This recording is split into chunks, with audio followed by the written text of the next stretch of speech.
이 시간 함께 볼 말씀은 출애굽기 14장의 말씀입니다.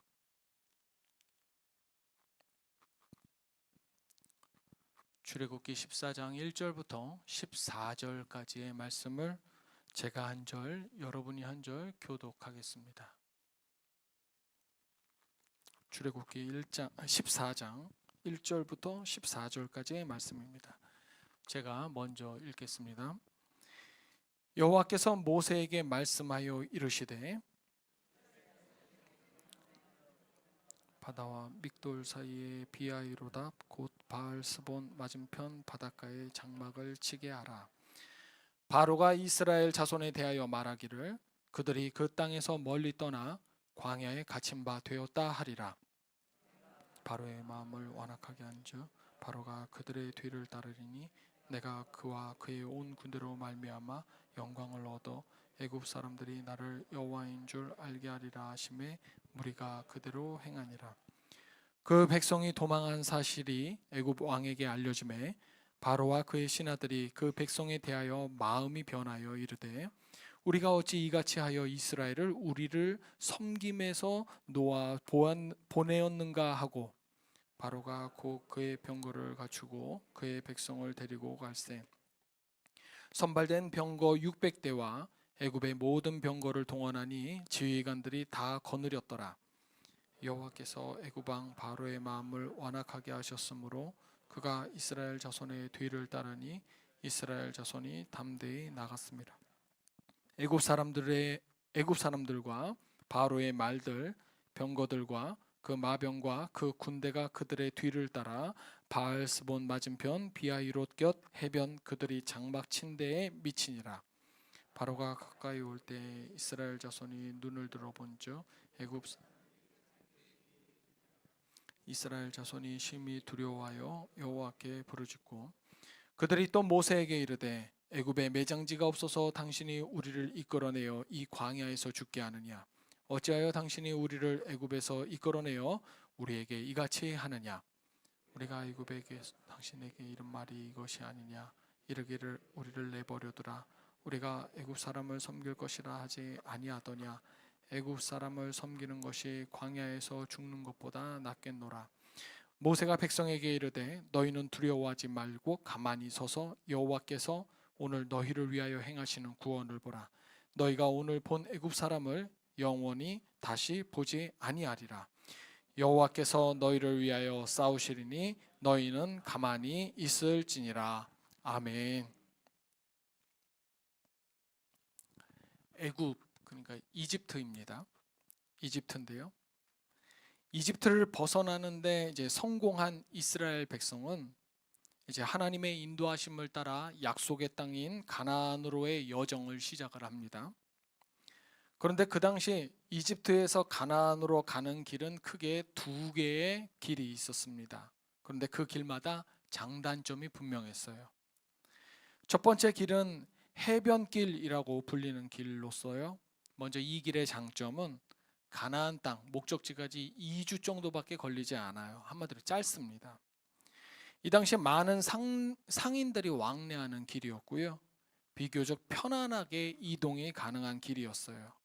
그런데 이 해변길을 따라서는 연속적으로 이 방금 전에 탈출한 이집트의 군사 요새들이 있고 또 그 군사 요새를 다 지나고 나면 그 블레셋의 땅이 있어서 이 상인들처럼 개인 자격으로 지나가는 거는 오히려 안전해서 별 문제가 없지만 이 이스라엘 민족처럼 대규모의 민족이 그 해변길을 이용하면 당연히 전쟁이 날 수밖에 없는 그런 길이었어요.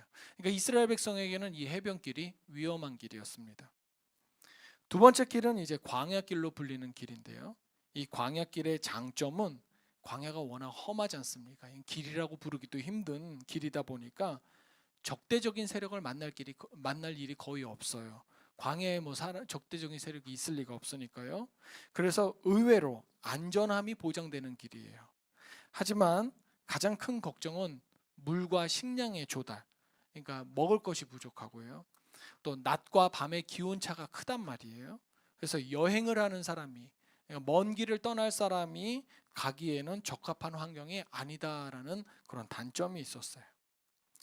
하나님께서는 이 이스라엘 백성이 가나안 땅으로 가는데 어떤 길로 가야 될까 고민을 하셨고, 그 중에서 해변길보다 이 광야길로 가는 것이 더 낫다라고 판단을 하신 겁니다. 왜냐하면 이스라엘 백성을 처음 설명했던 그 해변길로 데려갔을 때 겪게 될 그 전쟁의 어려움, 이집트의 요새들을 쳐부숴야 하고 블레셋과 또 싸워야 되고 이러니까 이 전쟁의 어려움을 이제 막 노예 생활에서 탈출한 이 이스라엘 백성들이 견디지 못할 거라고, 싸움에서 이기기 힘들 거라고 예측을 하셨거든요. 실제로 나중에 일이긴 하지만 민수기 14장에 보면 이스라엘 백성의 강대한 족속들하고 한번 맞부딪히게 됩니다. 그때 이렇게 말해요. 우리가 한 지휘관을 세우고 애굽으로 돌아가자.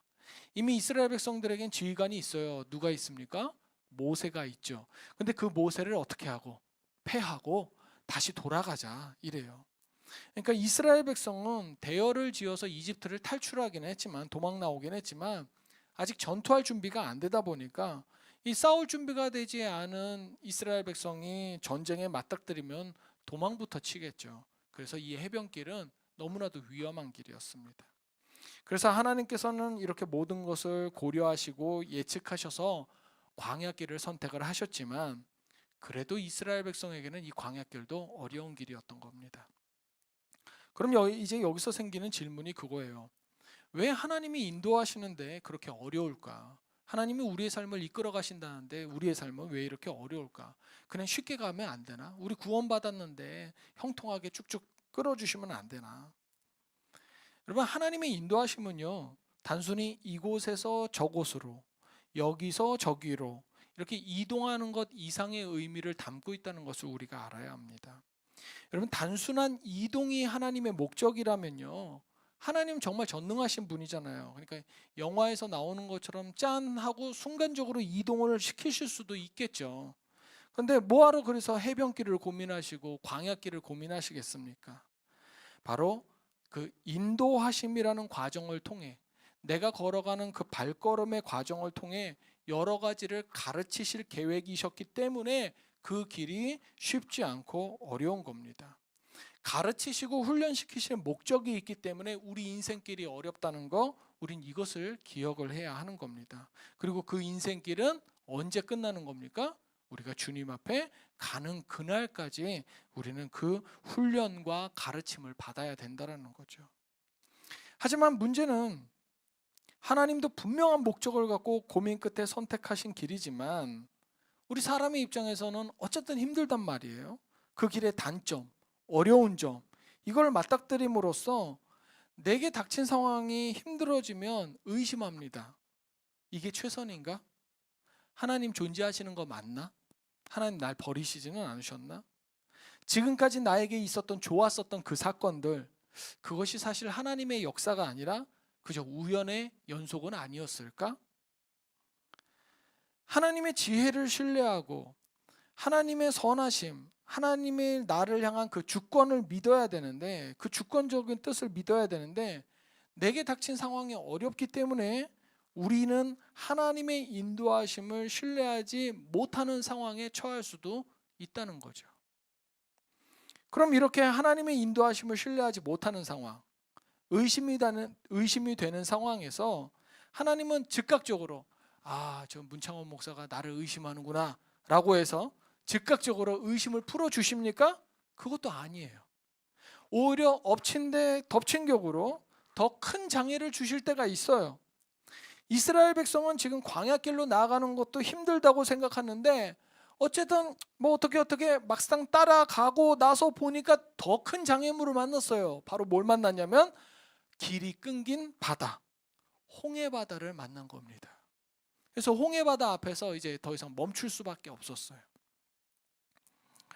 물론 하나님께서는 이스라엘이 광야길로 처음 나아가고 홍해바다 그 앞까지 인도하실 때 낮에는 구름기둥, 밤에는 불기둥으로 인도하셨습니다.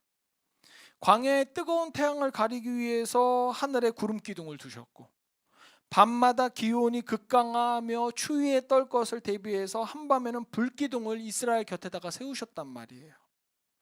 선택하신 백성 이스라엘을 위해서 그 자연의 일반적인 질서까지도 위배하시면서까지 구름 기둥과 불 기둥을 만드시고 그 구름 기둥과 불 기둥으로 이스라엘 백성을 이끄시는데 여기까지는 좋은데, 그래서 당도한 곳이 가만히 보니까 천국이 아니라 바로 더 이상 나아갈 수 없는 바다인 거예요.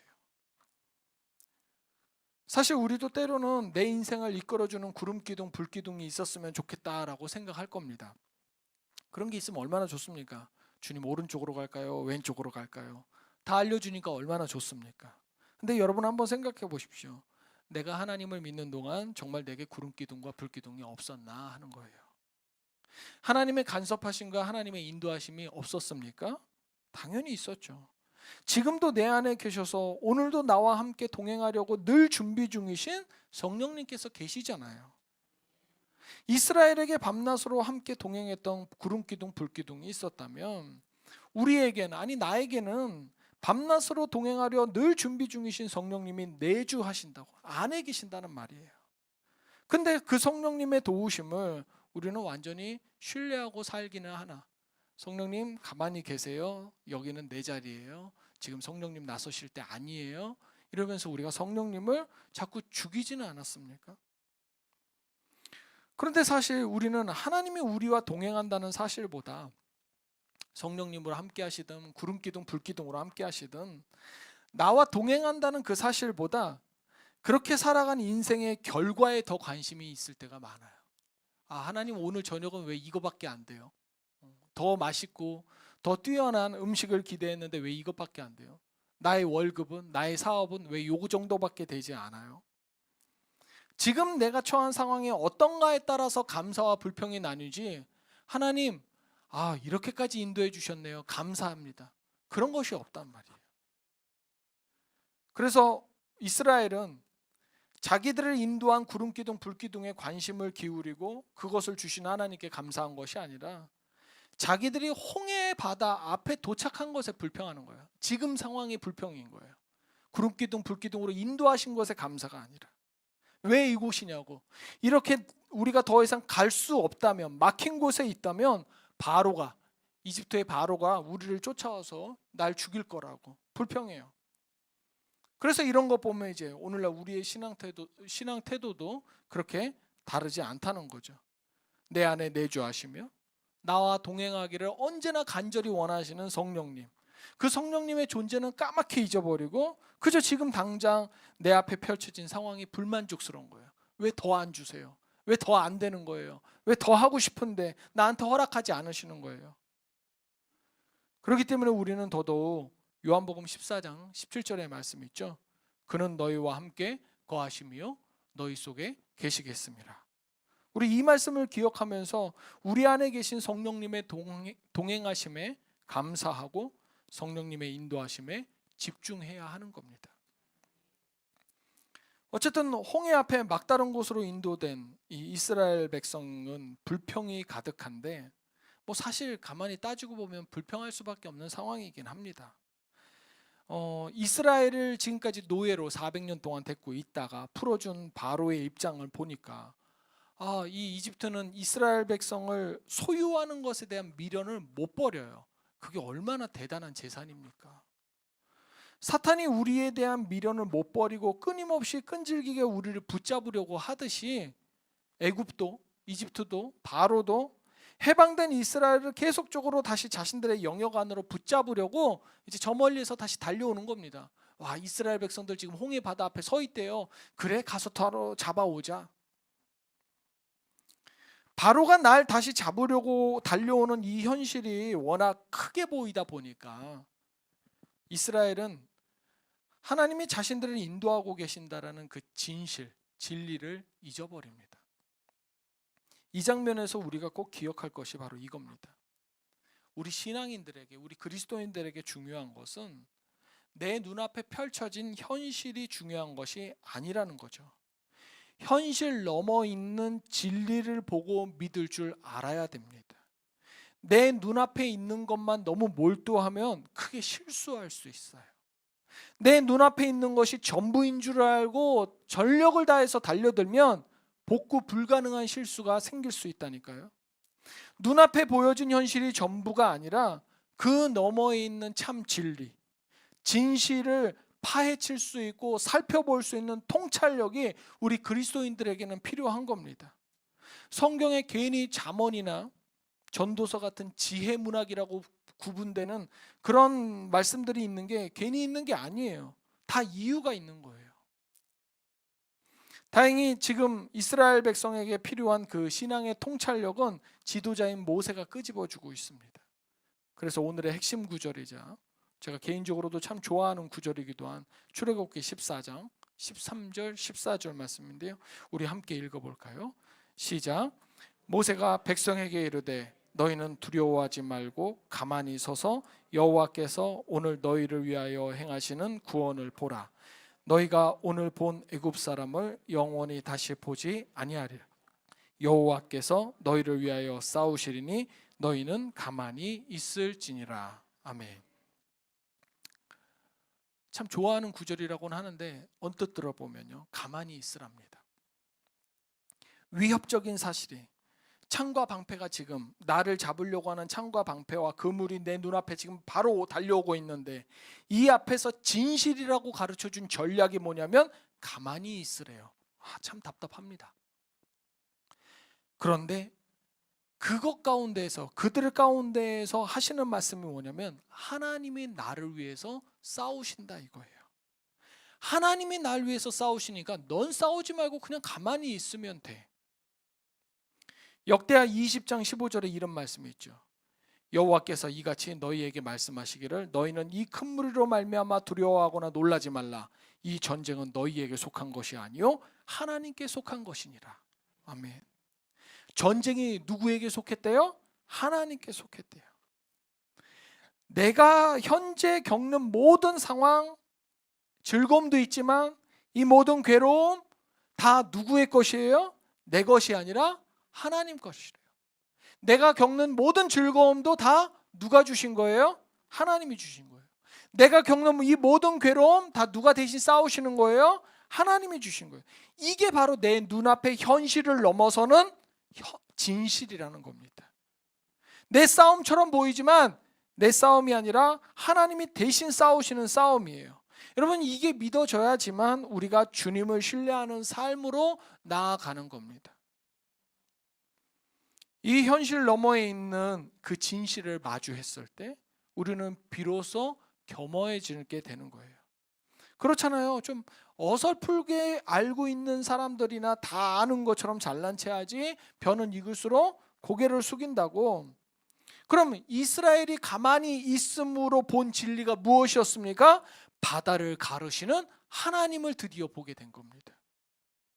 겸허히 겸손히 하나님께서 가만히 있으라는 말씀, 사실 그땐 가만히 있을 수밖에 없었겠지만 그렇게 해서 가만히 있다 보니까 바다마저도 가르시는 그 놀라우신 전능하신 하나님을 마주하게 된 거예요.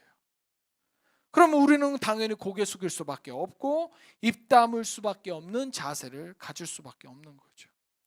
하나님이 바다를 가르시는 장면 앞에서 누가 불평의 입술을 열겠습니까? 모세가 바다 위로 지팡이를 든 손을 내밀 때 하나님께서 바다를 쭉 가르셨고 그 갈라진 바다 속으로 지금까지 불평하던 이스라엘 백성들이 걸어 들어가는 겁니다. 그래서 우리도 우리 삶에 대한 모든 불평에 대한 입을 닫고 물속으로 들어가는 인생길이 되어야 합니다. 기어 들어가서 주님, 제가 이 물속에서 죽은 자입니다 라고 고백을 해야 돼요.